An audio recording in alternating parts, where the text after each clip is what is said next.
আসসালামু আলাইকুম। আশা করি ভালো আছেন। আমি আল্লাহর রহমতে ভালো আছি।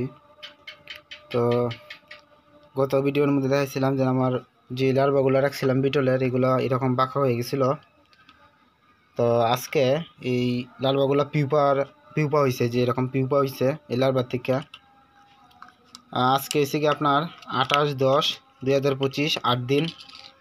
তো এরকম পিউপা হইতে সময় লাগছে 8 দিন। এই যে দেখেন পিউপা, মাশাল্লাহ, আল্লাহর কি নিয়ামত। দেখেন যে এরকম একটা লার্ভা থেকে এই যে এরকম লার্ভা থেকে কীরকম একটা প্রাণী হয়েছে দেখেন। তো আজকে এটা হচ্ছে 3য় পর্ব।